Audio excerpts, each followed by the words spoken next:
अस्सलाम वालेकुम।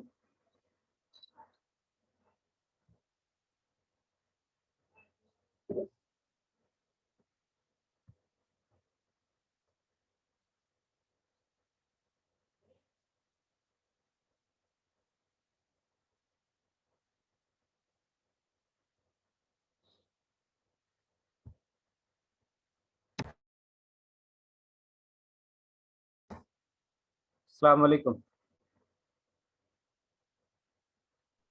वालेकुम सलाम सर। आज आप लोगों को कोई है? No sir.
अब्दुल मन्नान,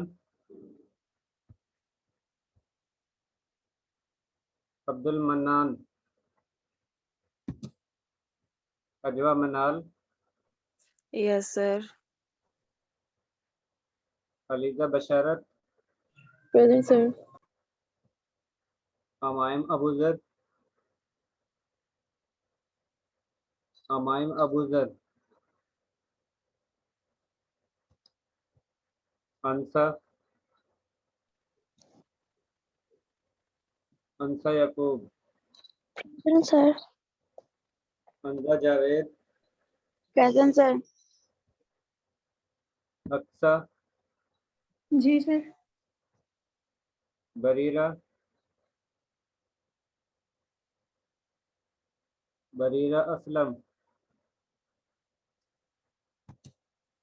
फिजा Bibi, present sir. Fadia Zainab, present sir. Javeria Javed, present sir. Khadija Hafeez, present sir. Kinza Faqir, yes sir. Kaneez Fatima, present sir. Maryam Mahmood, present sir. Marwa Abid, present sir. Maryam बीबी, present sir. Binail Fatima, present sir. Mohsin Farooq, Mohsin Farooq, Muhammad Afzal, Muhammad Afzal,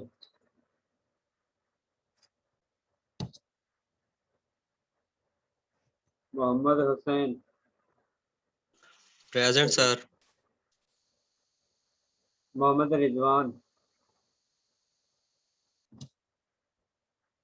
Mohammad Rizwan, Muhammad Hashir, yes sir.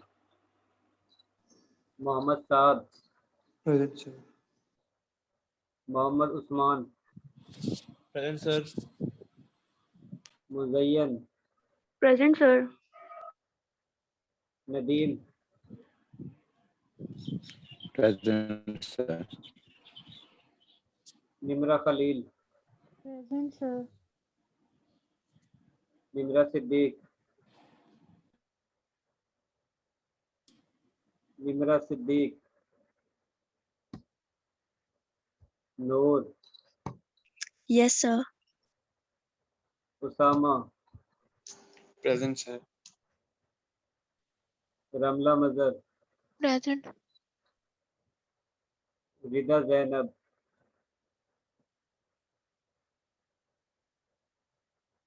रिदा जैनब, रुमैसा नदीम, Present, sir. सबा अकरम, सबा अकरम,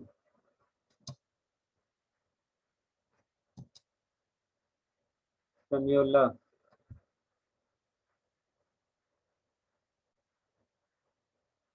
समीउल्लाह, सना असगर, Present, sir. समीउल्लाह आपका अटेंडेंस लगा दिए मैंने। सोहा शाहजेब, Present. सैयद ओन रजा, Present, sir. तस्कीन अहमद, तस्कीन,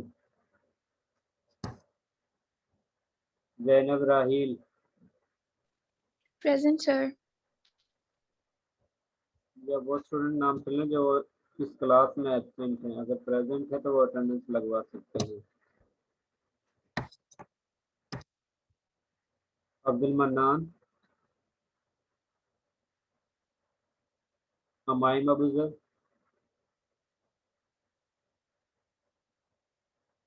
बरीरा असलम, मोहसिन फारूक, मोहम्मद अफजल, मोहम्मद रिजवान,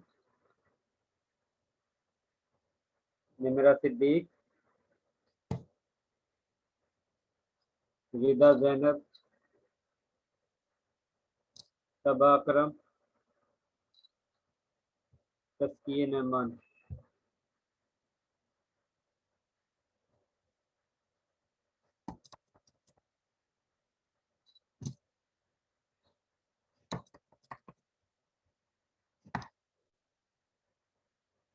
आप लोगों का next class में second quiz होगा और उसका सिलेबस जो हमने हाफ 9th चैप्टर कवर किया था जिसमें आप लोगों को फर्स्ट क्विज का सिलेबस था, बाकी का सिलेबस आप लोगों को क्विज नंबर 2 का सिलेबस होगा।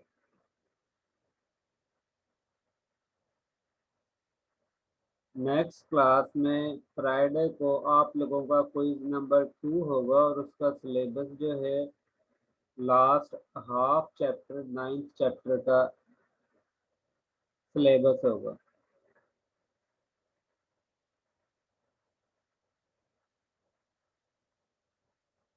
क्लास की CRGR कौन है? Usman or Aman, sir. Usman, CRM. Yes, sir. CRM.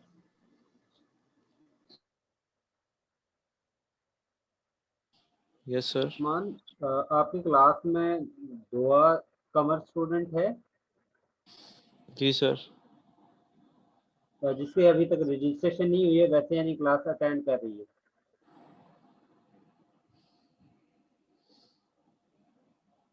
Sir पता नहीं। हमाइमा आपको पता है? हमाइम वैसे एब्सेंट है। सर मैं पूछ सकता हूँ? हाँ ये अगर किसी को पता है, क्योंकि दुआ कमर स्टूडेंट ने क्लास तो अटेंड की है, अब मुझे ये एग्जैक्ट नहीं पता कि वो किस सेक्शन में क्लास को अटेंड कर रही है।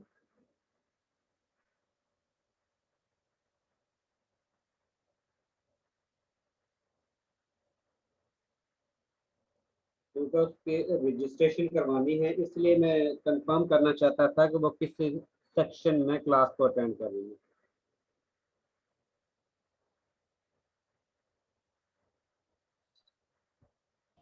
सर वो वैसे है तो हमारी क्लास में ही है। किसी से यानी कि रब्ता होकर उससे यानी कि बात हो सकती है, तो उससे कंफर्म कर लो कि आप किस सेक्शन में ऐड होना चाहते हो, क्योंकि मेरे ख्याल में इसमें एप्लीकेशन दी हुई है ऐड होने की, रजिस्ट्रेशन करवाने की। कल मैम की कॉल आई थी कि दुआ कमर जो है वो किस सेक्शन में क्लास को अटेंड कर रही है, ताकि उसके मुताबिक ही उसको उसकी रजिस्ट्रेशन करवाई जाए। ओके सर, मैं पूछ लेता हूँ। जी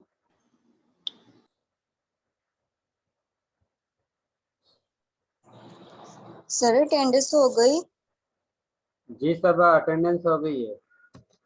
सर मेरी मार्क कर दें। सब आप बाद में करेंगे।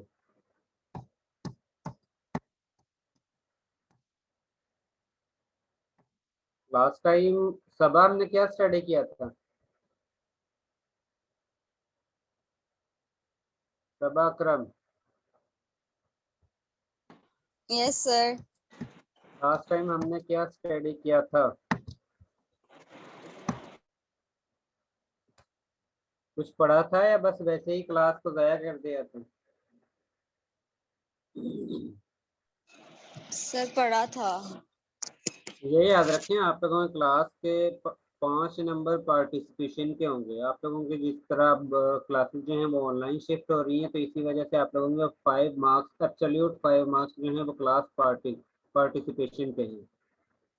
और ये स्टूडेंट जो क्लास को एक दफ़ा इन होते हैं, उसके बाद अटेंडेंस लगवाते हैं और उसके बाद गायब हो जाते हैं, आंसर नहीं देते हैं, तो उनके क्लास पार्टिसिपेशन के 0 मार्क्स होंगे।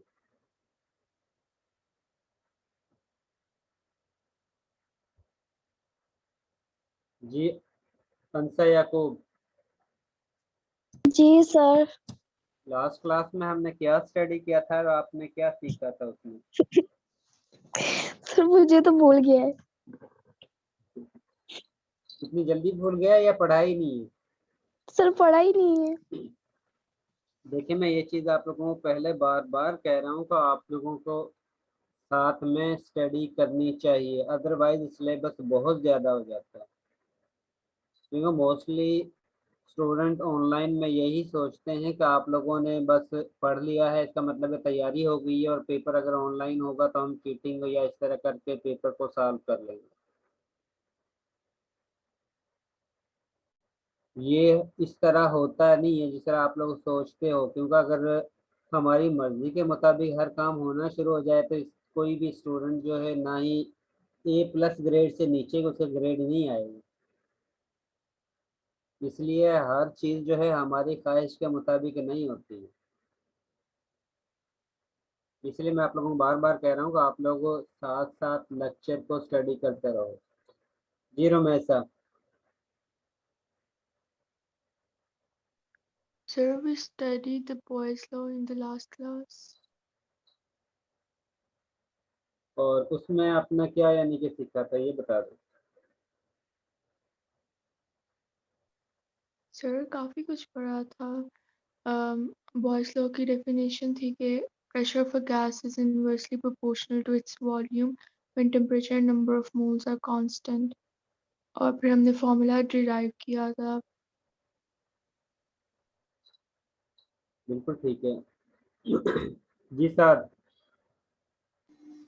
सर हमने ये वॉइस ला का पढ़ा था फार्मूला कि क्या था? Sir P1 PV is equal to K और P1 V1 is equal to P2 P2। ठीक है, बिल्कुल ठीक है। अजवा मनाल,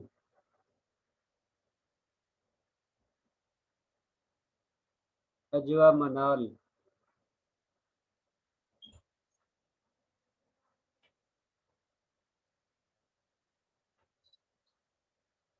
यस सर। अजवा मन जी अजवा मनाल, इसके साथ हमने और क्या स्टडी किया था? सर सर मुझे तो याद नहीं है। वैसे ये याद है कि लास्ट टाइम क्लास हुई थी? Yes sir. तो क्लास में आप आई भी थी? यस सर क्लास में आए थे। सिर्फ अटेंडेंस लगवाने के लिए? नहीं नहीं सर। जी सर। सर हमने वो भी किया था measuring air pressure using barometer. ठीक है, बिल्कुल ठीक है। इसके साथ हमने ये जो बॉयल्ज़ला है उसको हमने वेरीफाई भी किया था कि जिस वक्त आप लोग एक्सपेरिमेंट परफॉर्म करते हो, परफॉर्म करने के बाद जो आप लोगों के पास रिजल्ट हासिल होते हैं उसमें आप लोग किस तरह इंडिकेट करते हो कि आप लोगों का बॉयल्ज़ला सेटिस्फाई हो रहा है या नहीं हो रहा है। और उसमें हमारे पास डिफरेंट ग्राफ जो है वो हासिल हुए थे और उस ग्राफ की मदद से हमने ये भी शो किया था, प्रूव किया था कि प्रेशर जो है वॉल्यूम के इन्वर्सली रिलेटेड है, लेकिन प्रेशर जो है 1/, वॉल्यूम के डायरेक्टली प्रोपोर्शनल है। और इसके साथ हमने बॉयल्स लॉ से रिलेटेड न्यूमेरिकल सॉल्व किए थे। आज आप लोगों का नेक्स्ट टॉपिक है चार्ल्स लॉ। और चार्ल्स लॉ के मुताबिक वॉल्यूम जो है वो टेम्परेचर के डायरेक्टली प्रोपोर्शनल होता है, बशर्ते कि प्रेशर और नंबर ऑफ मोल्स जो हैं उनकी वैल्यू कांस्टेंट है। अगर आप लोगों के पास एक्सपेरिमेंट के दौरान प्रेशर और वॉल्यूम की वैल्यू प्रेशर और नंबर ऑफ मोल्स की वैल्यू कांस्टेंट होती है तो उस कंडीशन में टेम्परेचर जो है वो डायरेक्टली प्रोपोर्शनल होता है, V जो है वो डायरेक्टली प्रोपोर्शनल होता है टेम्परेचर के, या टेम्परेचर जो है वो डायरेक्टली प्रोपोर्शनल होता है वॉल्यूम को। इसका मतलब है कि जिस वक्त टेम्परेचर इंक्रीज होगा उसके साथ ही वॉल्यूम की वैल्यू भी इंक्रीज होगी। अगर हम टेम्परेचर को डिक्रीज करते हैं तो उस कंडीशन में वॉल्यूम जो है वो भी डिक्रीज होगी। और जिस वक्त हम इसको मैथमेटिकल फॉर्म में लिखते हैं तो उस कंडीशन में भी डायरेक्टली प्रोपोर्शनल टू टेम्परेचर, और जिस वक्त डायरेक्टली प्रोपोर्शनल के साइन को ख़त्म करते हैं तो उस कंडीशन में हम साथ में कांस्टेंट लिखते हैं। कांस्टेंट कोई भी फिक्स वैल्यू होती है और उस कंडीशन में हमारे पास ये इक्वेशन बनती है V = K/T। और अगर हम इसको रीअरेंज करते हैं तो हमारे पास यही इक्वेशन हासिल होती है, V/T = K। इसका मतलब है कि जिस वक्त हम वॉल्यूम को टेम्परेचर से डिवाइड करते हैं तो हमारे पास कांस्टेंट वैल्यू हासिल होती है। अब हम एक्सपेरिमेंट को डिफरेंट टाइम इंटरवल के बाद वॉल्यूम और टेम्परेचर को नोट करते हैं। जिस वक्त हमारे पास इनिशियल टाइम होता है, यानी कि जिस वक्त टाइम सपोज 0 मिनट है, स्टार्ट है, उस कंडीशन में हमारे पास वॉल्यूम जो है वो V1 है और टेम्परेचर T1। उसके बाद 5 मिनट तक हम परफॉर्मेंस करते हैं, परफॉर्मेंस के बाद दोबारा से वॉल्यूम और टेम्परेचर को नोट करते हैं। तो 5 मिनट के बाद जो हमारे पास वॉल्यूम हासिल होता है उसको हम नाम देते हैं V2 का और टाइम को नाम देते हैं T2। इसी तरह फिर 10 मिनट बाद हम वॉल्यूम और टेम्परेचर को दोबारा से कैलकुलेट करते हैं और उस कंडीशन में हम वॉल्यूम को नाम देते हैं V3 और टेम्परेचर को T3। और जिस वक्त हम इनके रेशियो कैलकुलेट करते हैं, V/T कैलकुलेट करते हैं, तो हमारे पास ऑलमोस्ट सेम आंसर हासिल होता है। इसका मतलब है कि हमारे पास V1 की वैल्यू V1/T1 की वैल्यू इक्वल होगी V2/T2 और वो इक्वल होगी V3/T3 के। इसका मतलब है कि हम जिस वक्त परफॉर्मेंस करते हैं, परफॉर्मेंस के बाद आप लोगों का रिजल्ट जो है वो सेम ही हासिल होता है। इसके साथ आप लोगों के पास जब भी वैल्यू टेम्परेचर की डिग्री सेल्सियस में गिवन होगी और आप लोगों से कहा जाएगा आप लोगों ने इसको केल्विन में कन्वर्ट करना है, तो उस कंडीशन में आप लोगों ने डिग्री सेल्सियस की वैल्यू में 273 वैल्यू ऐड करनी है। तो उस कंडीशन में आप लोगों के पास टेम्परेचर डिग्री सेल्सियस से केल्विन में कन्वर्ट हो जाएगा। और अगर आप लोगों से कहा जाए कि केल्विन को डिग्री सेल्सियस में कन्वर्ट करना है तो उस कंडीशन में आप लोगों ने केल्विन की वैल्यू से 273 वैल्यू माइनस करनी है। तो उस कंडीशन में आप लोगों के पास टेम्परेचर जो है वो डिग्री सेल्सियस में कन्वर्ट हो जाएगा। ये चीज क्लियर है? Yes sir. अगर इसमें कोई कंफ्यूजन है तो वो आप लोग पूछ सकते हो। सर ये चार्ल्स लॉ भी आइडियल गैस के लिए है ना एप्लीकेबल? जी, ये जो हम लॉ पढ़ रहे हैं ये सारे आइडियल गैस के लिए हैं, लेकिन रियल गैस में इनमें कुछ ना कुछ वेरिएशन आना शुरू हो जाता है। सर जब आइडियल गैस एग्जिस्ट नहीं करती है लॉ प्रपोज कैसे होगा? लेकिन एक लिमिट तक ये एप्लीकेबल होता है। जिस तरह इनिशियल टेम्परेचर 25 पर, 50 पर, 55 पर ये एप्लीकेबल है, लेकिन जिस वक्त आप लोग टेम्परेचर माइनस में लेना शुरू हो जाते हो तो उस कंडीशन में ये लॉ एप्लीकेबल नहीं होता है। उसकी रीजन ये होती है कि जितना आप लोग टेम्परेचर को लो करते जाते हो उसका मतलब है कि उस कंडीशन में वॉल्यूम को कम होना चाहिए, और वॉल्यूम इतना कम हो जाना चाहिए कि वॉल्यूम खत्म ही हो जाए। ये जो है पॉसिबल नहीं है, क्योंकि अगर वॉल्यूम खत्म हो जाता है, वॉल्यूम की वैल्यू 0 हो जाती है, तो इसका मतलब है कि आप लोगों का जो गैस का वॉल्यूम है उनका वॉल्यूम ही नहीं है, उनका वजूद ही नहीं है, जो पॉसिबल नहीं है। क्योंकि हर स्पीशी का, चाहे वो गैस फेज में हो या सॉलिड या लिक्विड या किसी भी फेज में हो, तो उनका कुछ ना कुछ वॉल्यूम होता है। सर माइनस ठीक है, टेम्परेचर में जाकर तो ऐसे भी सॉलिड में नहीं हो जाएगा? मैं ये चीज बता रहा था कि आपने पहले ही यही दरमियान में बोल दिया, क्योंकि बॉयल इससे चार्ल्स लॉ के मुताबिक वॉल्यूम को खत्म होना चाहिए, लेकिन वो खत्म नहीं होता है। इसके साथ इस वक्त आप लोग मॉलिक्यूल्स को करीब लेकर आते हैं, क्योंकि वॉल्यूम डिक्रीज का मतलब है कि मॉलिक्यूल एक दूसरे के करीब आ रहे हैं, और जिस वक्त मॉलिक्यूल एक दूसरे के करीब आते हैं तो उस कंडीशन में उनके दरमियान इंटरमॉलिक्यूलर फोर्सेस जो हैं वो भी अफेक्ट करती हैं। मॉलिक्यूल एक दूसरे को अट्रैक्ट करते हैं, और जिस वक्त मॉलिक्यूल एक दूसरे को अट्रैक्ट करते हैं तो उस कंडीशन में वो गैस फेज से लिक्विड फेज में कन्वर्ट हो जाती है। यानी कि गैस फेज से लिक्विड फेज में कन्वर्ट होने के बाद आपको ये पता है कि गैस यानी कि जो लिक्विड फेज है उसका स्पेसिफिक वॉल्यूम होता है। ठीक है, अब वॉल्यूम है, लेकिन अगर चार्ल्स लॉ के मुताबिक देखते हैं तो उनका वॉल्यूम जो है खत्म होना चाहिए। इसीलिए हम कहते हैं कि चार्ल्स लॉ या जो हम लॉ पढ़ रहे हैं वो हर जगह पर एप्लीकेबल ही है।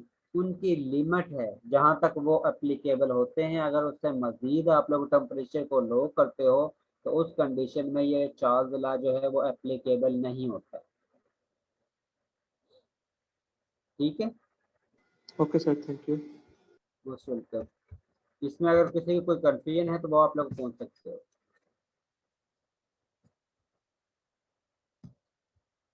इसके बाद यहाँ पर एक एग्जांपल दी हुई है बैलून की, जिसमें गैस को फिल किया हुआ है, और उस बैलून को आप लोग डिप करते हो कूल वाटर में या आइस पर डालते हो।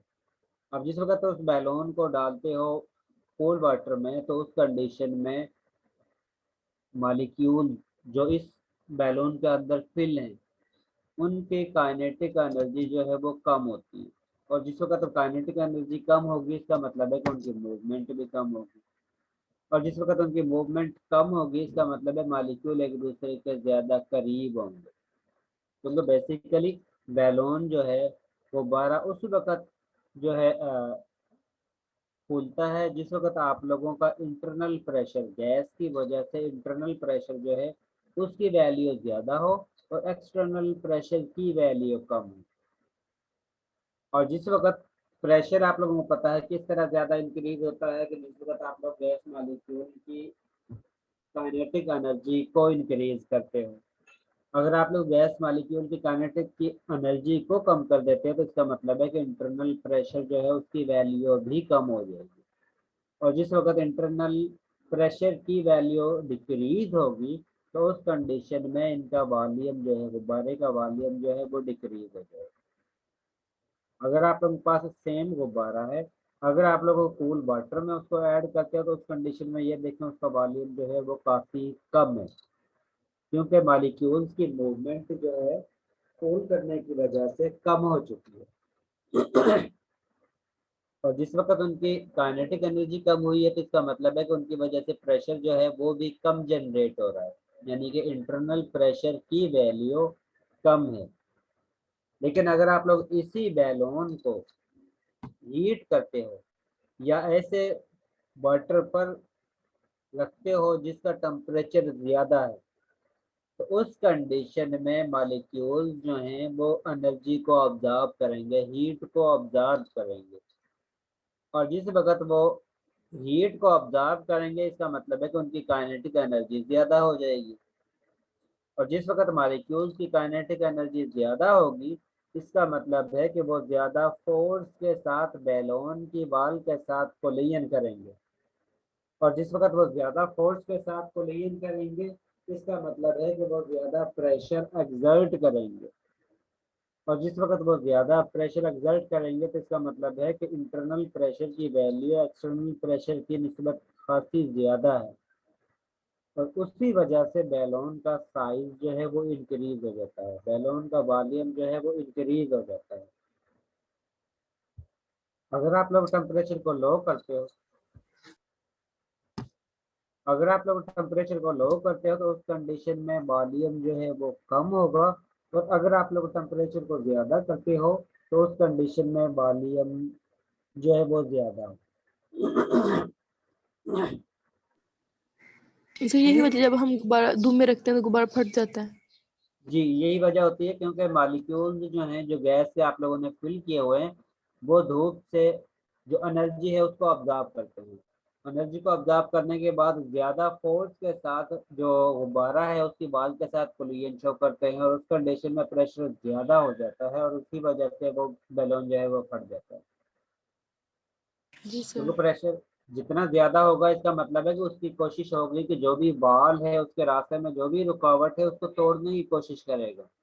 अगर प्रेशर बहुत ज़्यादा हो जाता है तो उस कंडीशन में वो ब्रेक कर देता है। अगर बॉल की स्ट्रेंथ ज़्यादा है और इंटरनल प्रेशर भी ज़्यादा है, अगर बॉल की स्ट्रेंथ उससे भी ज़्यादा है तो उस कंडीशन में बॉल ब्रेक नहीं होगी। अगर प्रेशर बहुत ज़्यादा इंक्रीज हो जाता है तो उस कंडीशन में बॉल ब्रेक हो जाती है, चाहे वो बर्तन हो, चाहे वो बीकर हो, चाहे वो गुब्बारा हो।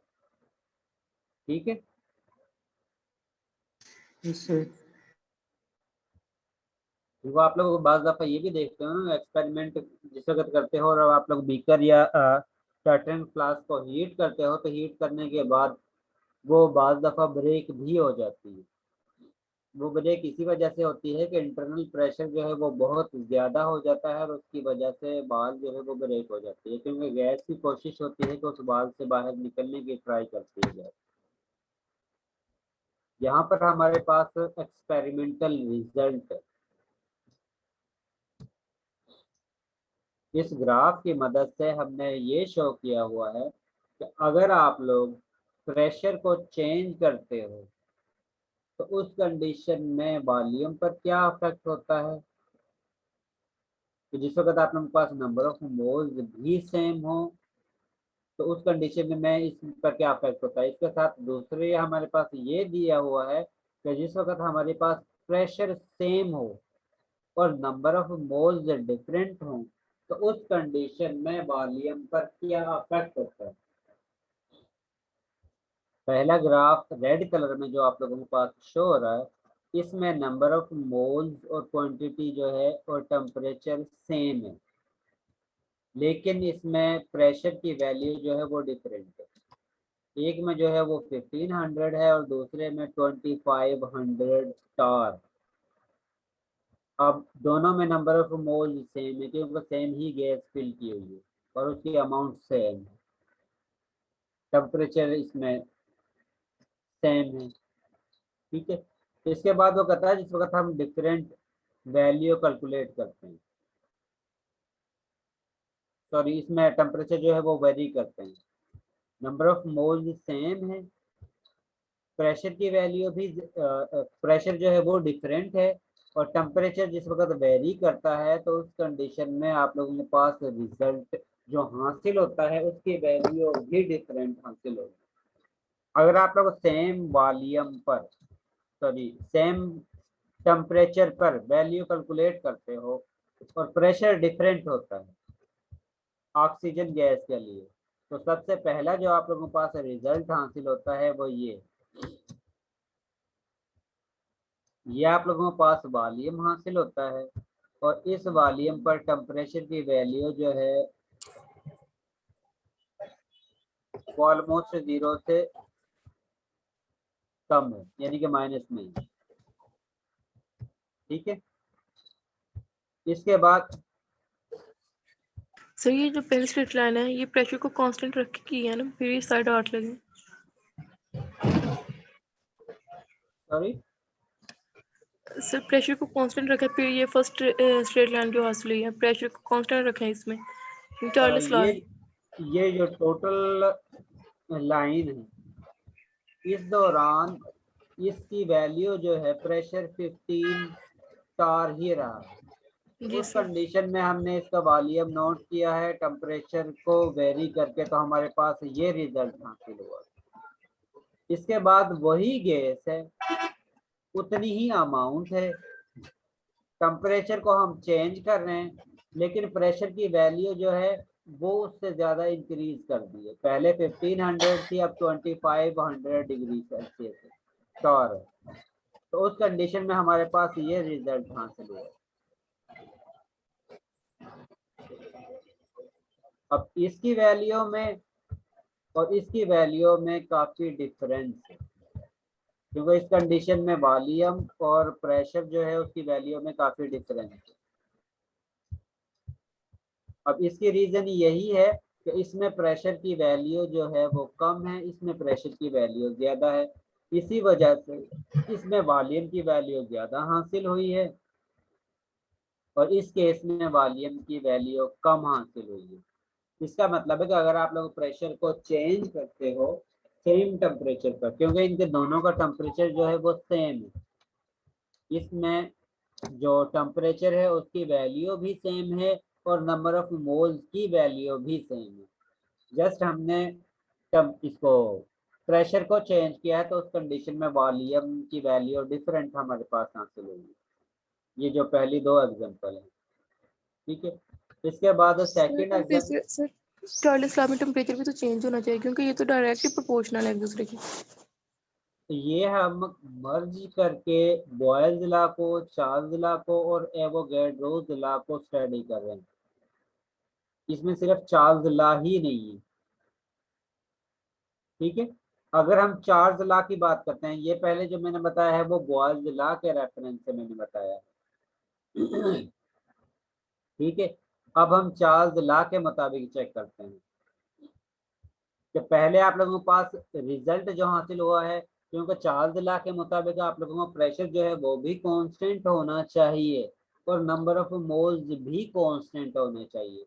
इसका मतलब है कि जस्ट हम इस लाइन को चेक करेंगे चार्ल्स लॉ के लिए या सिर्फ इस लाइन को ही चेक करेंगे, इन दोनों को आपस में कंपेयर नहीं करेंगे। ठीक है, अब जिस वक्त हम इसकी बात करते हैं तो उस कंडीशन में आप लोगों के पास टेम्परेचर की वैल्यू माइनस में है और उस कंडीशन में हमारे पास वॉल्यूम जो है वो ऑलमोस्ट 0.2 के इक्वल है।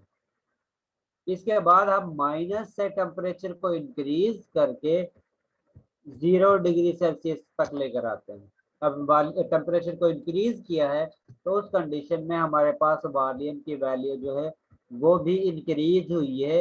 ये हम अब चार्ल्स लॉ को स्टडी कर रहे हैं। ठीक है, अब इसके मुताबिक जिस तरह आप लोगों के पास टेम्परेचर की वैल्यू इंक्रीज होती जा रही है, उसी रेशो के साथ आप लोगों के पास वॉल्यूम की वैल्यू भी इंक्रीज हो रही है और इसी को हम चार्ल्स लॉ कहते हैं। सर जो पहली वाली लाइन है इसके अंदर वॉल्यूम का, नहीं टेम्परेचर का और प्रेशर का कौन सा रिलेशन बन रहा है, डायरेक्ट या इनडायरेक्ट? टेम्परेचर, प्रेशर और वॉल्यूम का? नो सर, टेम्परेचर का और प्रेशर का। ये मैंने आगे बतानी है। जिस वक्त आप लोगों की ये तीनों इक्वेशन कंबाइन करेंगे आइडियल गैस बिहेवियर की जो मैथमेटिकल इक्वेशन है, तो उसमें ये चीज़ आप लोगों को क्लियर कर दूंगा कि कौन सी चीज़ किसके साथ किस तरह रिलेशन कर रही है। अगर यहाँ से मैं सर बताऊंगा तो आपको इतना समझ नहीं आएगा। अच्छा, आपने फर्स्ट वाले में अगर प्रेशर इंक्रीज होता है तो टेम्परेचर डिक्रीज हो रहा है, जैसे कि किसमें फर्स्ट इसमें? वाले में 1500 टॉक है तो उसमें टेम्परेचर क्या हो रहा है, कम हो रहा है या ज्यादा? ये जो लाइन है, अगर हम सिर्फ इसकी बात करते हैं, सिर्फ एक डेटा को एक्सप्लेन करते हैं, तो उस कंडीशन में ये चार्ल्स लॉ के मुताबिक एक्सप्लेन होगा, क्योंकि इसमें प्रेशर की वैल्यू कांस्टेंट है, इसमें चेंज नहीं होगा, नंबर ऑफ मोल्स जो है वो भी सेम है, जस्ट इसमें टेम्परेचर और वॉल्यूम चेंज हो रहे हैं। जिस वक्त वॉल्यूम, और हमने पढ़ा है चार्ल्स लॉ के मुताबिक, जिस वक्त टेम्परेचर इंक्रीज होता है तो वॉल्यूम भी इंक्रीज होता है। और जिस वक्त हम इन दोनों को कंपेयर करते हैं, फर्स्ट लाइन और सेकेंड लाइन को, तो उस कंडीशन में आप लोगों के पास टेम्परेचर सेम रहेगा, नंबर ऑफ मोल्स भी सेम होंगे, लेकिन प्रेशर की वैल्यू डिफरेंस होगी। अब प्रेशर और वॉल्यूम में कंपेयर जो हम करते हैं वो बॉयल्स लॉ के मुताबिक करते हैं, ठीक है। तो उस कंडीशन में हमने इन दोनों ग्राफ को बॉयल्स लॉ के मुताबिक जस्टिफाई करना है, उस बॉयल्स लॉ के मुताबिक इसको चेक करना है। इसके बाद थर्ड में जो एग्जांपल दी हुई है, इसमें आप लोगों के पास अमाउंट चेंज, इसको और इसको हम फर्स्ट के साथ कंपेयर करते हैं, तो उस कंडीशन में आप लोगों के पास प्रेशर की वैल्यू सेम है, टेम्परेचर की वैल्यू भी सेम है, लेकिन नंबर ऑफ मोल्स की वैल्यू डिफरेंट है। ऑक्सीजन गैस के नंबर ऑफ मोल्स की वैल्यू जो है वो डिफरेंट है। अब नंबर ऑफ मोल्स और वॉल्यूम का जो रिलेशन हम चेक करते हैं वो हम एवोगैड्रोस लॉ में स्टडी करते हैं, जो इससे नेक्स्ट टॉपिक है। जो चार्ल्स लॉ के बाद जो हमने टॉपिक स्टडी करना है वो एवोगैड्रोस लॉ है, और उसके मुताबिक वॉल्यूम जो है वो डायरेक्टली प्रोपोर्शनल होता है नंबर ऑफ मोल्स के। ये चीज क्लियर है? Yes sir. Yes sir.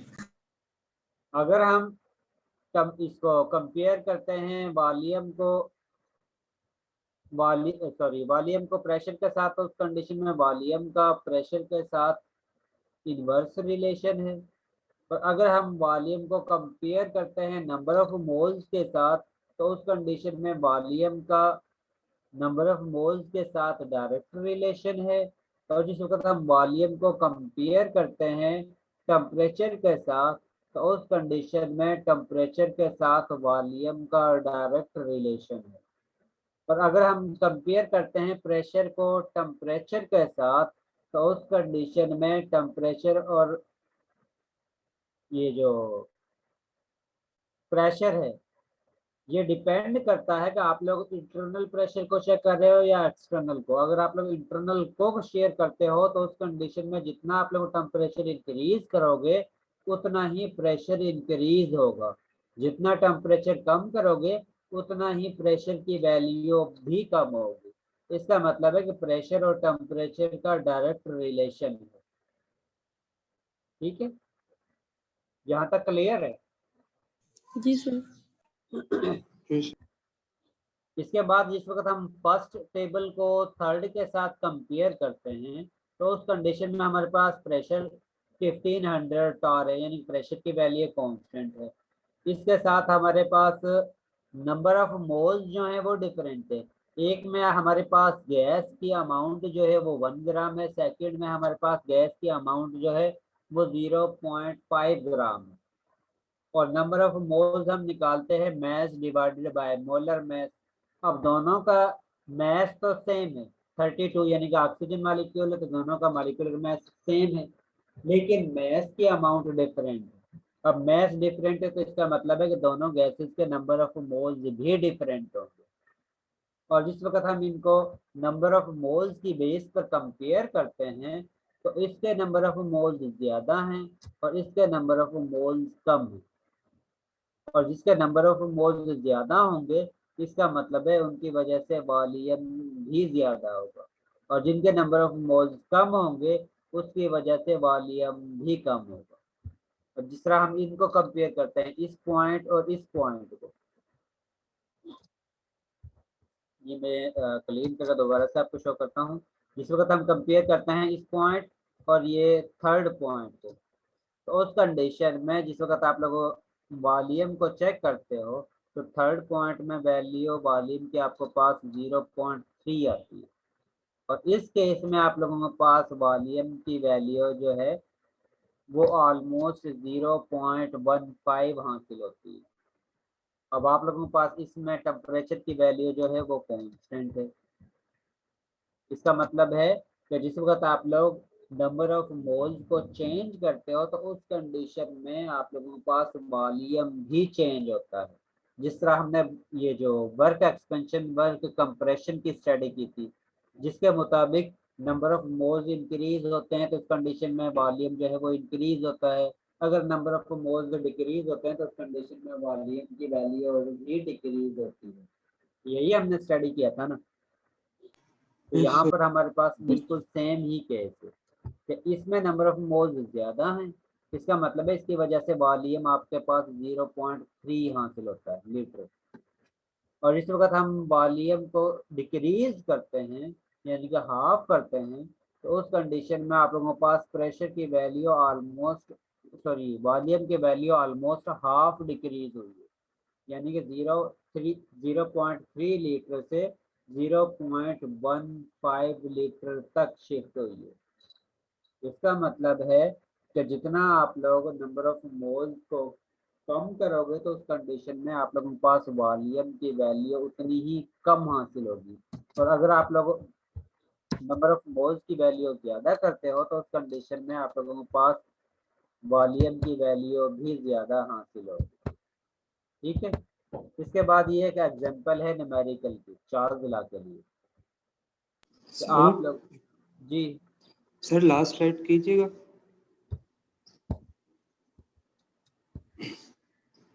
जी सर ये चारों ग्राफ में हमने सेम गैस लिया ना? डिफरेंट है, गैस एक लाइक में सर डिफरेंट है। गैस, ये सर वही ये ब्लू वाले में पहले SO2 लिखा हुआ है। पहले 3 में जो है वो सेम गैस है और लास्ट वाली में डिफरेंट है। ओके सर, ये पूछना था। ये असल में ये शो किया हुआ है थर्ड और फोर्थ में कि जिस वक्त आप लोग इसको कंपेयर करते हो तो ये तो होगी अमाउंट सेम, क्योंकि इसमें अमाउंट आप लोगों के पास सेम शो हो रही है दोनों में। लेकिन जिस वक्त आप लोग इस अमाउंट को नंबर ऑफ मोल्स में कन्वर्ट करते हो तो उस कंडीशन में नंबर ऑफ मोल्स दोनों गैसेस के डिफरेंट होते हैं।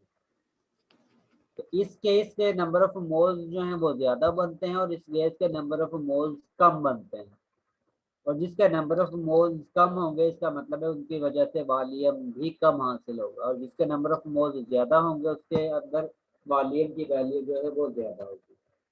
ये असल में ये प्रूव किया हुआ है कि हमने अभी स्टडी किया था ना, अगर आप लोग जो अमाउंट है वो सेम रखते हो इसके साथ प्रेशर को सेम रखते हो तो उस कंडीशन में आप लोगों के पास वॉल्यूम जो है वो भी सेम आना चाहिए। लेकिन नंबर ऑफ मोल्स अगर चेंज होते हैं तो उस कंडीशन में वॉल्यूम आप लोगों के पास डिफरेंट हासिल होता है। और अगर आप लोग गैस को चेंज करते हो, क्योंकि इसके मुताबिक हर गैस का सेम बिहेवियर होना चाहिए, लेकिन एक्चुअल में हर गैस का बिहेवियर डिफरेंट होता है, सेम नहीं होता है। इसीलिए यहाँ पर दो गैस को डिफरेंट करके उसके जरिए आप लोगों को शो किया हुआ है कि अगर आप लोग गैस को डिफरेंट करते हो तो उस कंडीशन में आप लोगों का रिजल्ट जो है वो भी डिफरेंट हासिल होता है। और सर ठीक है, एब्सोल्यूट जीरो का बता दें। एब्सोल्यूट जीरो उस वक्त होता है जिस वक्त वॉल्यूम खत्म हो गया, और वो एक्चुअल में वॉल्यूम खत्म नहीं होता है। ये वो चीज है जिस वक्त आप लोगों के पास टेम्परेचर की वैल्यू जो है वो -273 डिग्री सेल्सियस में होती है, तो उस कंडीशन में टेम्परेचर की वैल्यू डिग्री सेल्सियस में या केल्विन में 0 होगी। और जिस वक्त टेम्परेचर की वैल्यू 0, इसका मतलब है वॉल्यूम की वैल्यू भी 0 होनी चाहिए, क्योंकि इसके मुताबिक यही है ना कि जिस वक्त आप लोग टेम्परेचर को इंक्रीज करते हो तो वॉल्यूम इंक्रीज होता है, वॉल्यूम अगर टेम्परेचर को डिक्रीज करते हो तो वॉल्यूम भी डिक्रीज होना चाहिए। लेकिन वॉल्यूम एक लिमिट तक डिक्रीज होता है। अगर आप लोग उससे ज़्यादा लॉ के मुताबिक ये है कि जिस वक्त टेम्परेचर 0 डिग्री सेल्सियस या 0 के केल्विन में कन्वर्ट हो चुका है तो उस कंडीशन में आप लोगों के पास वॉल्यूम भी 0 के इक्वल होना चाहिए। ठीक है, लेकिन ये होता नहीं है, इसीलिए आप लोगों को ये शो किया हुआ है कि बॉयज लॉ जो है हर जगह पर, यानी कि जितने भी हम लॉ पढ़ते हैं वो हर जगह पर एप्लीकेबल नहीं होते हैं। उनकी एक रेंज होती है, तो जिस रेंज तक वो एप्लीकेबल होते हैं, अदरवाइज उससे एक्सीड करते हो तो वो लॉ जो हैं वो एप्लीकेबल नहीं होते हैं। जितने भी आप लोग मोस्टली लॉ पढ़ते हो, हर लॉ हर जगह पर एप्लीकेबल नहीं होता है। इसी वजह से हमें रिसर्च करना पड़ती है कि बार बार हम रिसर्च करते हैं ताकि उनकी रीजन तलाश कर सकें और कोई ऐसा लॉ डिराइव करें जो हर जगह पर एप्लीकेबल हो। ओके सर, इसका मतलब है कि जब भी हम चार्ज यूज करेंगे तो -273 डिग्री सेंटीग्रेड से नीचे टेम्परेचर तक नहीं जाएंगे, हम उधर तक ही रहेंगे या उससे ऊपर? उससे ऊपर ओके ही सर। रहते हैं, उससे नीचे जाते ही नहीं है, बल्कि इतना भी नहीं आते हैं। Okay sir, okay. इसके बाद नेक्स्ट है आप लोगों का न्यूमेरिकल, जिसमें आप लोगों के पास वॉल्यूम V1 और V2 की वैल्यू गिवन है और टेम्परेचर, एक टेम्परेचर की वैल्यू गिवन है, सेकंड की फाइंड आउट करनी है। यहाँ पर आप लोगों के पास टेम्परेचर जो है वो डिग्री सेल्सियस में है।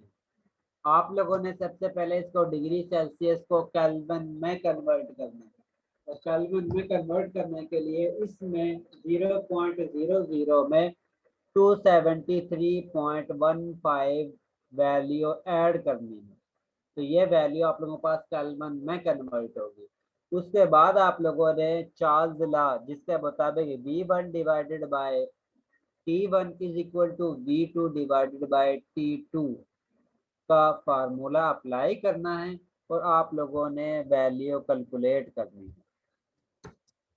और इस कंडीशन में आप लोगों के पास आंसर क्या आता है? 297.5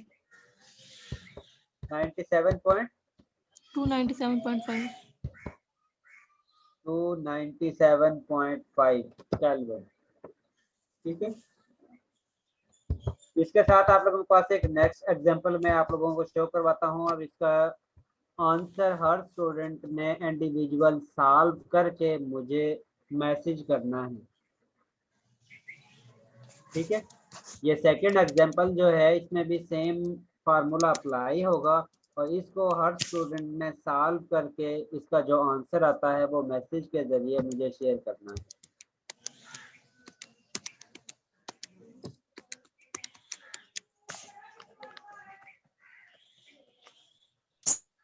एग्जाम्पल 1 मिनट दिखाएगा। जो स्क्रीन पर शेयर की हुई है, पिछली एग्जांपल दिखाऊं? यस, पीछे वाली एक दफा दिखा दें। ये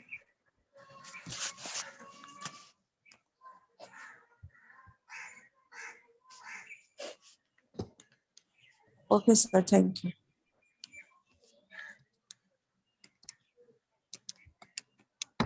ये एग्जांपल है जो आप लोगों ने सॉल्व करके इसका आंसर मैसेज के जरिए शेयर करना है।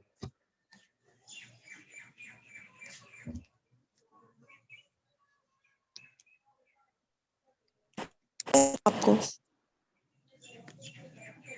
सॉरी,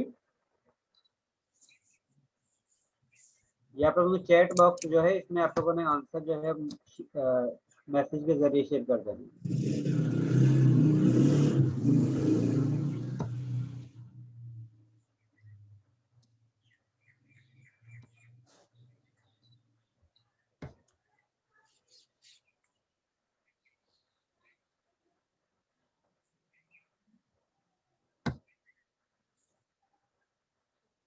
चलिए, अलीजा का आंसर आ गया है।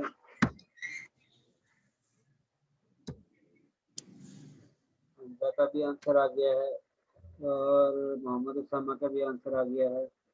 मोहम्मद साद का भी आ गया है। मुज़य्यन ने भी आंसर कर दिया है। जवेरिया रमला का भी आंसर आ गया है।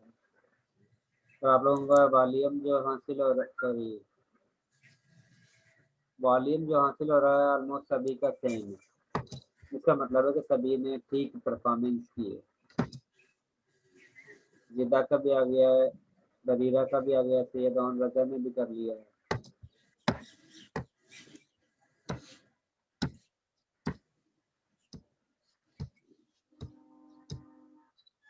इसका मतलब है कि अगर इस तरह का न्यूमेरिकल आता है तो आप लोग आसानी से इसको सॉल्व कर सकते हो।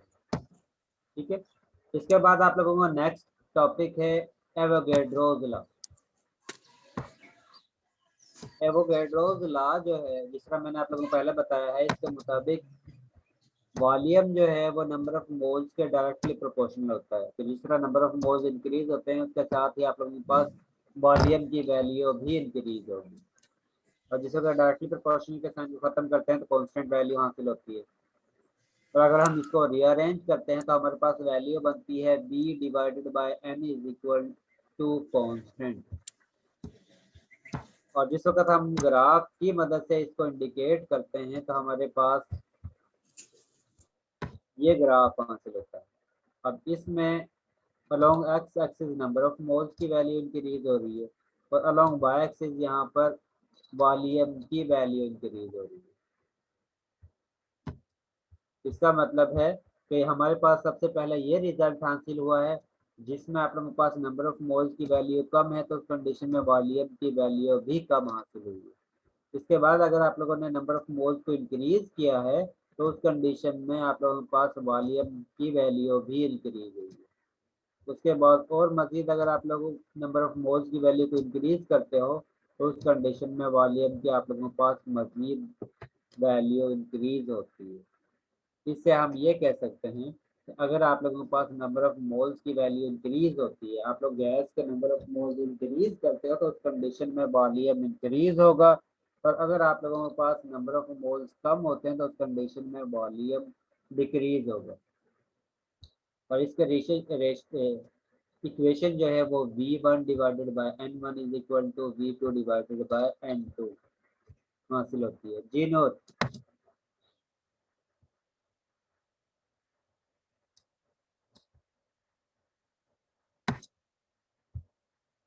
तो इसके जरिए आप लोग एवोगैड्रोस लॉ जो है वो आप लोगों को कंप्लीट होता है। सर जी एक बार एवोगैड्रोस लॉ खोलें। ओपन करो। यस सर, वो पिछली स्लाइड। सर इसमें लिखा हुआ है equal volume of gases contain equal number of molecules. तो सर अगर इक्वल नंबर ऑफ मॉलिक्यूल्स होंगे तो इक्वल वॉल्यूम होगा ना? जी तो सर देखो वो नंबर ऑफ पिछला ग्राफ मोल्स हमने इससे जो जी पिछला हमने ग्राफ किया था चार्ल्स ग्राफ में, तो उसमें तो SO2 और O2 का जब आया था नेचर चेंज हुई थी, तो उसमें तो उसमें आपने नंबर कहा ऑफ था कि मोल्स डिफरेंट थे, दोनों के सेम नहीं थे।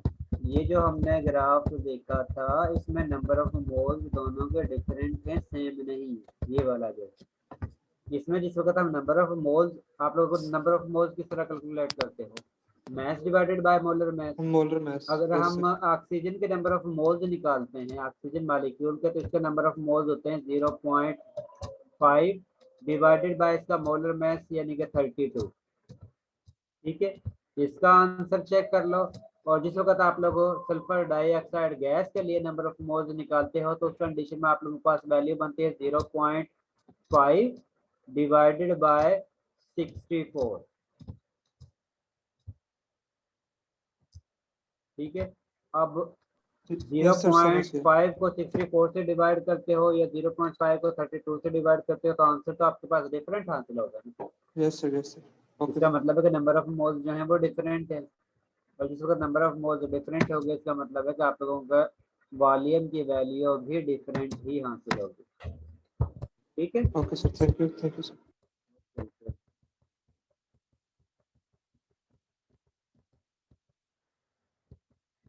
एवोगैड्रोस लॉ, इसके साथ ये एग्जांपल है कि आप लोगों ने एवोगैड्रोस लॉ की मदद से वॉल्यूम या नंबर ऑफ मोल्स को किस तरह कैलकुलेट करते हो।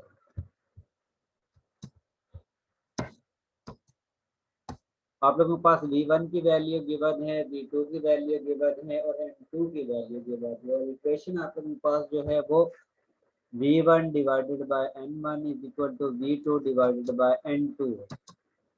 आप लोगों ने जस्ट इस इक्वेशन में वैल्यू को पुट करना है। अगर आप लोग इसको रीअरेंज करते हो तो ये इक्वेशन आप लोगों के पास बनती है V2 into N1 divided by V1। और इसमें अगर आप लोग वैल्यू को पुट करोगे तो आप लोगों के पास आंसर जो हासिल होगा वो 0.314 मोल हासिल होगा, और वही N2 की वैल्यू होगी। ठीक है, यहाँ तक अगर आप लोगों को कोई भी कंफ्यूजन है तो वो आप लोग पूछ सकते हो, अदरवाइज फिर हम आगे चलते हैं। सर एवोगैड्रो लगा दिखाइएगा एक मिनट।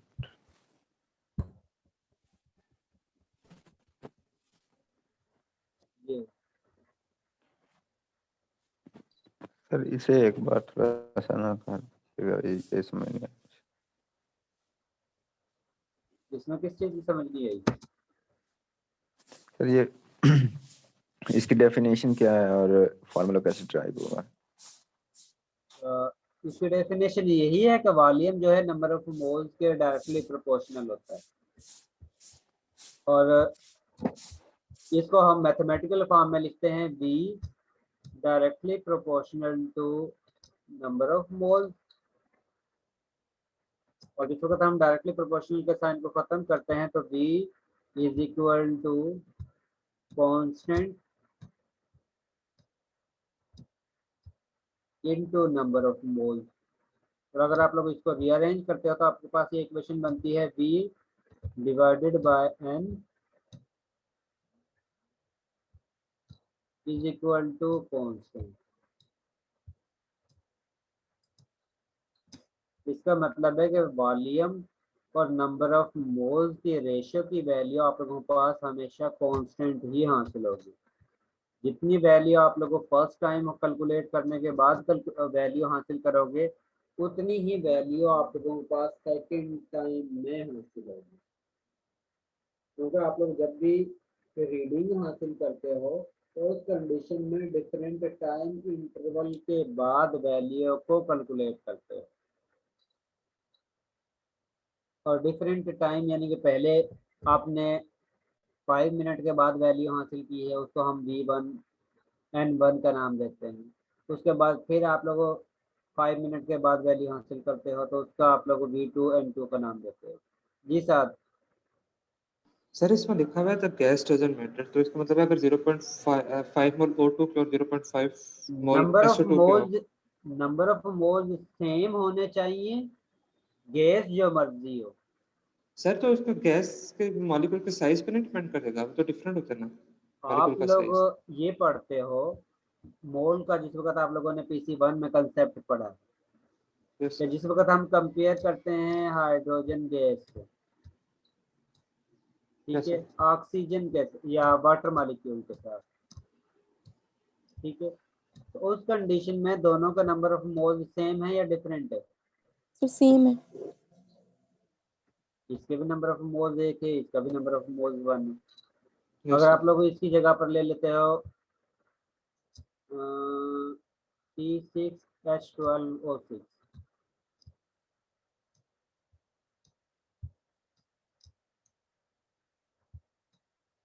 तो इसके नंबर ऑफ मोल्स भी सेम है। और इस लॉ के मुताबिक अगर नंबर ऑफ मोल्स सेम होंगे तो उनका वॉल्यूम के साथ अफेक्ट जो है वो भी सेम होगा। अगर नंबर ऑफ मोल्स डिफरेंट होंगे तो उस कंडीशन में उनका अफेक्ट या वॉल्यूम जो है वो डिफरेंट होगा। ओके जिस अगर नंबर गैसेस डिफरेंट भी हों लेकिन उनके नंबर ऑफ मोल्स सेम होंगे तो उस कंडीशन में उनका वॉल्यूम सेम होगा। अगर सर मैं उनके ये पूछ नंबर रहा ऑफ, था कि मॉलिक्यूल के साइज पे नहीं कुछ फर्क पड़ेगा, क्योंकि नहीं मॉलिक्यूल साइज तो नहीं, डिफरेंट ये तो होगा। बहुत ही माइन्यूट से होते हैं, इसका अफेक्ट नहीं होता है। Okay sir. जी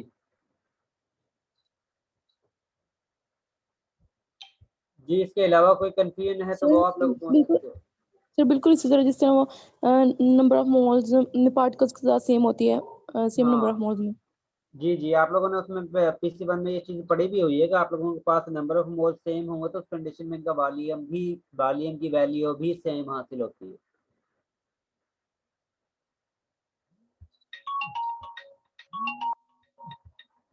ठीक है।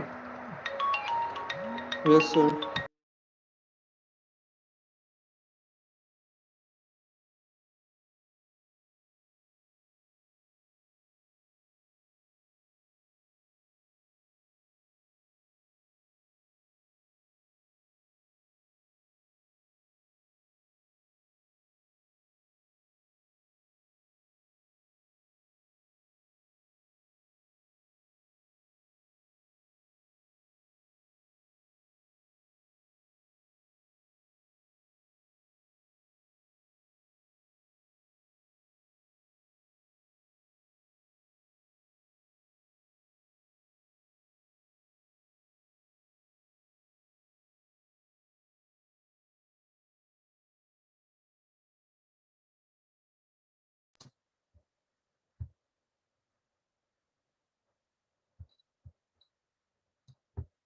सर आपकी आवाज आ रही है।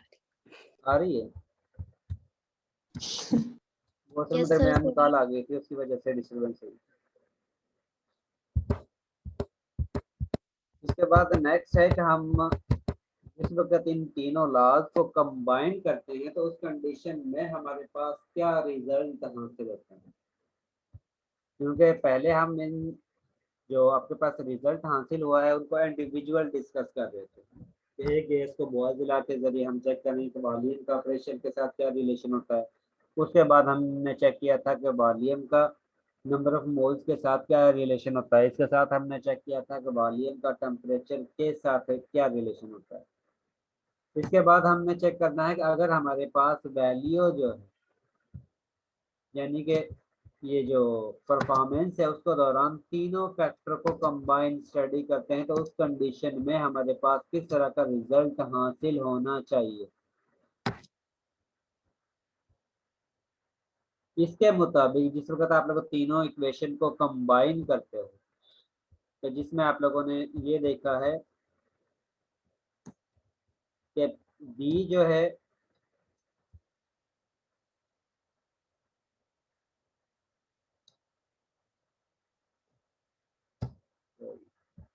जो पता आप लोग इन तीनों इक्वेशन को कंबाइन करते हो तो उस कंडीशन में आप लोगों के पास इक्वेशन जो हासिल होती है वो पी बी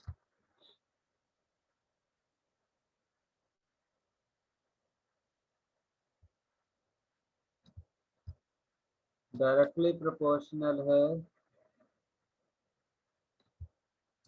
एनआरटी, या ये भी कह सकते हो P V divided by R T is equal to constant.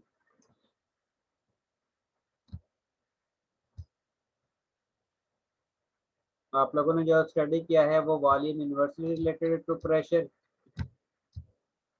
Boils के लॉ के मुताबिक। इसके बाद आप लोगों ने चार्ल्स लॉ के मुताबिक देखा था वॉल्यूम जो है वो इनवर्सली रिलेटेड है, सॉरी डायरेक्टली प्रोपोर्शनल है टेम्परेचर के। इसके साथ आप लोगों ने चार्ल्स लॉ में देखा था वॉल्यूम जो है वो डायरेक्टली प्रोपोर्शनल है नंबर ऑफ मोल्स के। Sir Avogadro's law Avogadro's law में ये हमने स्टडी किया था। अगर हम इसको कंबाइन करके लिखते हैं, इन तीनों इक्वेशन को कंबाइन करके लिखते हैं तो हमारे पास इक्वेशन बनती है बी जो है वो डायरेक्टली प्रोपोर्शनल होगी टेम्परेचर के और इसके साथ नंबर ऑफ मोल्स के और इनवर्सली प्रोपोर्शनल होगी प्रेशर के। ठीक है, और जिस वक्त हम डायरेक्टली प्रोपोर्शनल के साइन को खत्म करते हैं तो हम कांस्टेंट यूज करते हैं। तो उस कंडीशन में हमारे पास ये इक्वेशन जो है वो बनती है v is equal to constant, और यहाँ पर कांस्टेंट को हम r से शो करते हैं, यानी कि r कांस्टेंट आ गया, उसके बाद टेम्परेचर और उसके साथ नंबर ऑफ मोल्स और डिवाइडेड बाय p। और अगर हम इसको रीअरेंज करते हैं p को इधर लेकर आते हैं तो उस कंडीशन में हमारे पास ये इक्वेशन इस तरह की हासिल होती है। और इसको अगर हम फर्दर रीअरेंज करते हैं तो यानी कि ये वैल्यू n और t को इस सेकंड साइड पर लेकर जाते हैं तो उस कंडीशन में हमारे पास यही इक्वेशन जो है इस फॉर्म में हासिल होती है। इसका मतलब है अगर हमारे पास जो रिजल्ट हासिल होता है इसमें हम प्रेशर को मल्टीप्लाई करते हैं वॉल्यूम से और डिवाइड करते हैं नंबर ऑफ मोल्स और टेम्परेचर से, तो उस कंडीशन में हमारे पास कांस्टेंट वैल्यू हासिल होती है। अब यहाँ पर जो R है उसको हम गैस कांस्टेंट कहते हैं या जनरल गैस कांस्टेंट भी कहते हैं और इसकी वैल्यू फिक्स है।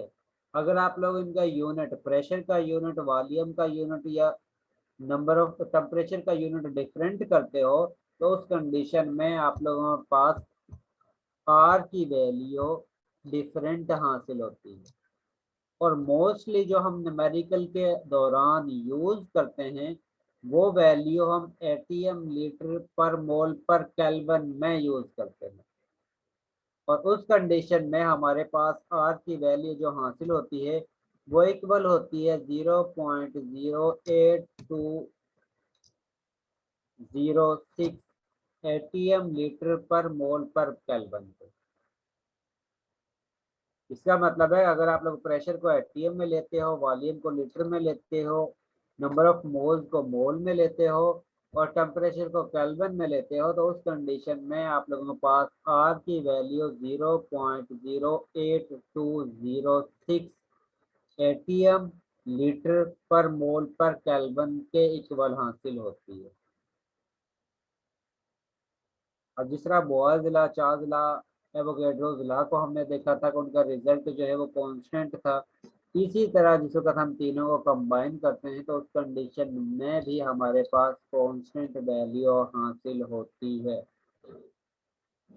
अब इस इक्वेशन के मुताबिक अगर हम इस इक्वेशन के मुताबिक एक दूसरे को कंपेयर करते हैं, यानी कि प्रेशर को कंपेयर करते हैं नंबर ऑफ मोल्स के साथ, या प्रेशर को हम कंपेयर करते हैं टेम्परेचर के साथ, तो उस कंडीशन में प्रेशर जो है वो नंबर ऑफ मोल्स के भी डायरेक्टली प्रोपोर्शनल है और प्रेशर जो है वो टेम्परेचर के भी डायरेक्टली प्रोपोर्शनल है।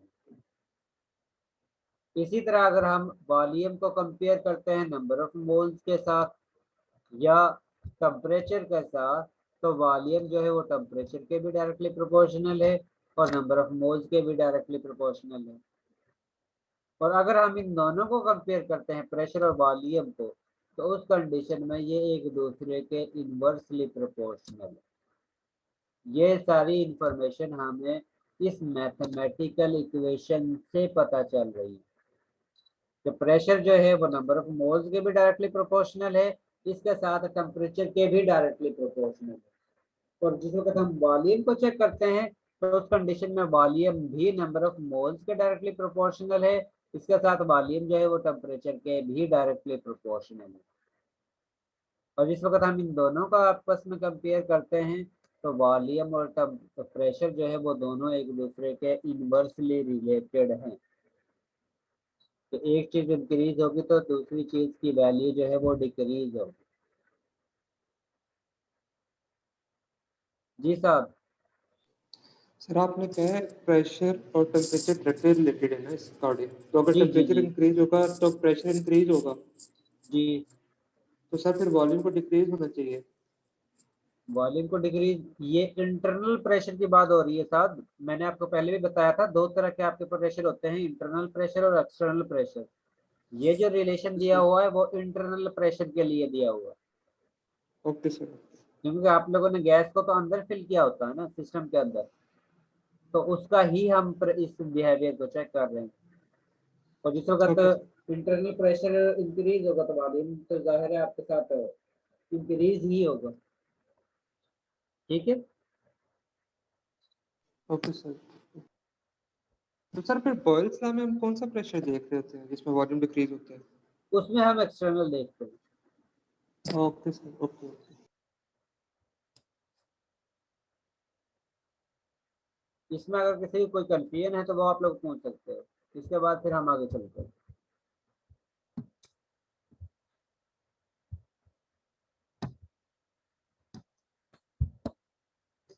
इसके साथ ये न्यूमेरिकल है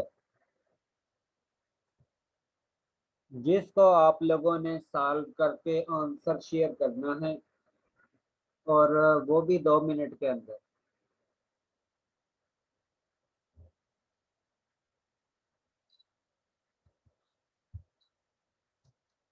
मैं डायरेक्ट बता देता हूँ। सबसे पहला तो प्रेशर इसका सेम नहीं है, प्रेशर का यूनिट को आप लोगों ने पीएसआई से कन्वर्ट करना है एटीएम में।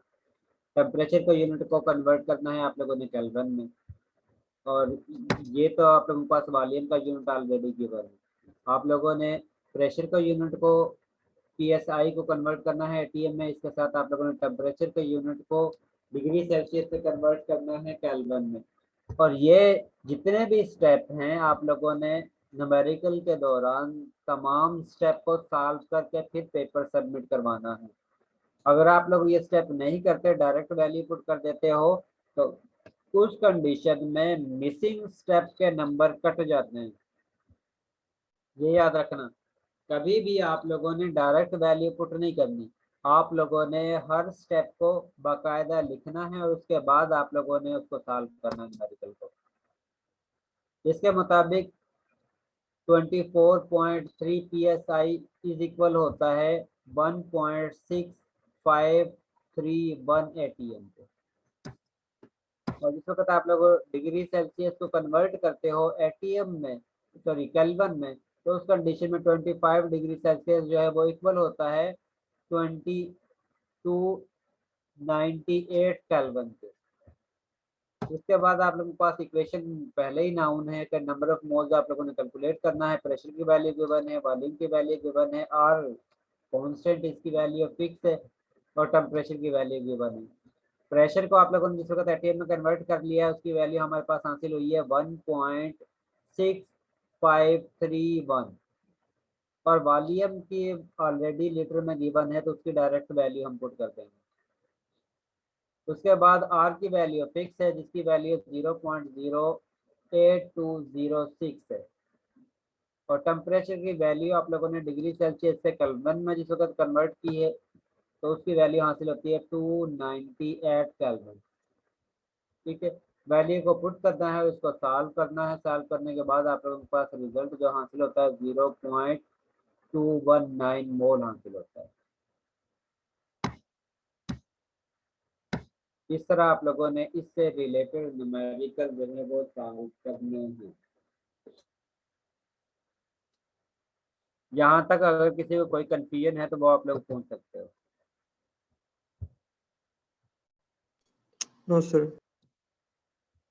कोई कंफ्यूजन नहीं है।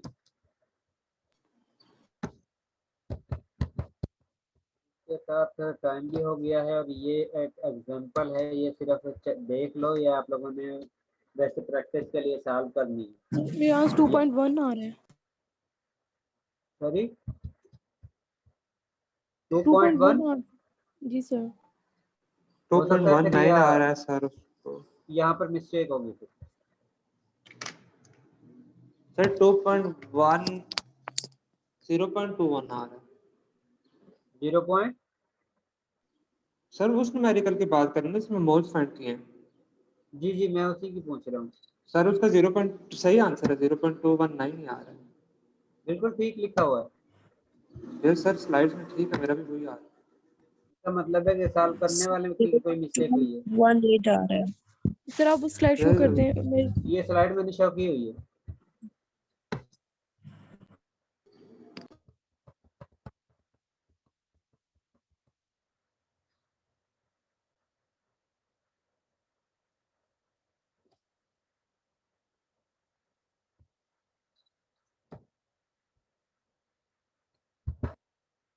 जी ठीक है। ये सर ठीक है, इसी तरह हुआ है, सेम आंसर।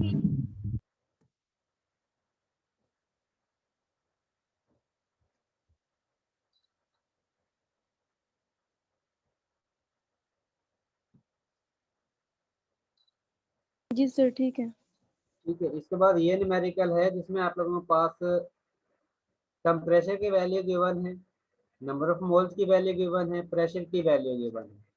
इसके बाद वो कहता है अगर आप लोग टेम्परेचर और वॉल्यूम की वैल्यू को चेंज करते हो तो उस कंडीशन में वॉल्यूम जो है वो इंक्रीज होता है या डिक्रीज होता है। इसमें भी आप लोगों ने इसी इक्वेशन को दोनों में, इस वैल्यू में भी अप्लाई करना है और इस वैल्यू में भी अप्लाई करना है। वो अप्लाई करने के बाद चेक करना है कि वॉल्यूम इंक्रीज होता है या डिक्रीज होता है। ये आप लोग पिक्चर ले लो और इसको आप लोगों ने प्रैक्टिस के लिए सॉल्व करना है।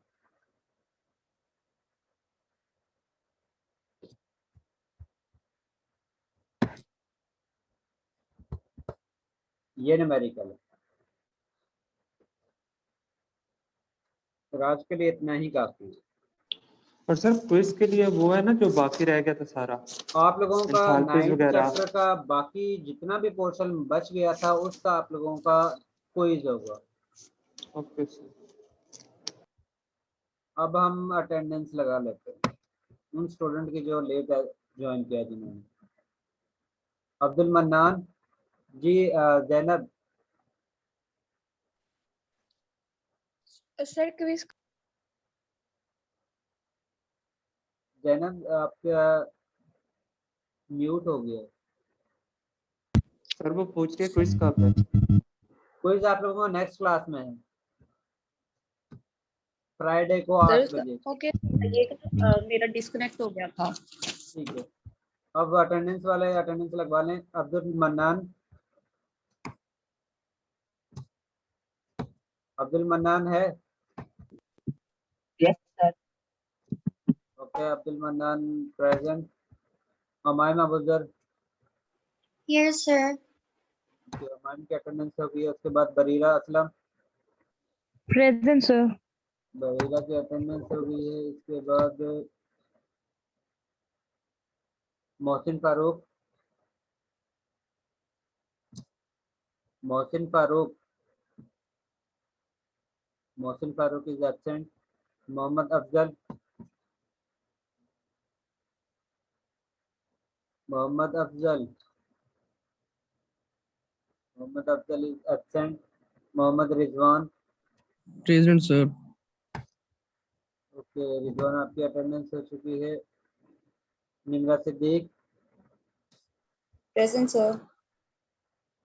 ओके, निमरा सिद्दीक की अटेंडेंस हो चुकी है। उसके बाद विदा जैनब, प्रेजेंट सर। विदा जैनब की अटेंडेंस हो गई है। सबा अकरम, प्रेजेंट सर। जी सबा अकरम की अटेंडेंस हो गई है। इसके बाद है तस्कीन,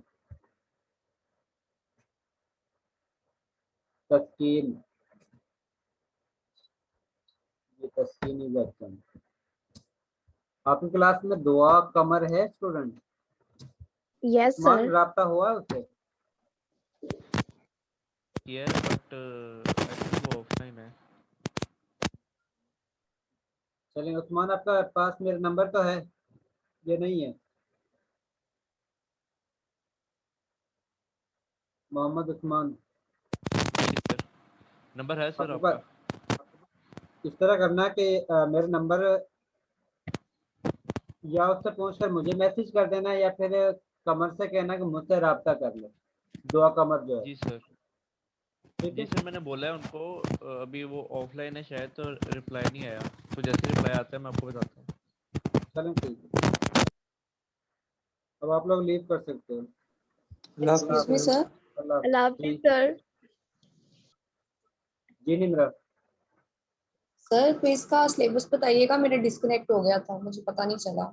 9th चैप्टर जहाँ तक हुआ था फर्स्ट क्विज में, उससे बाकी जितना भी सिलेबस है वो सारा आप लोगों को क्विज नंबर 2 में शामिल होगा।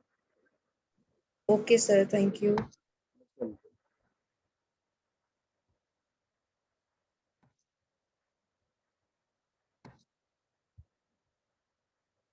अल्लाह हाफिज़।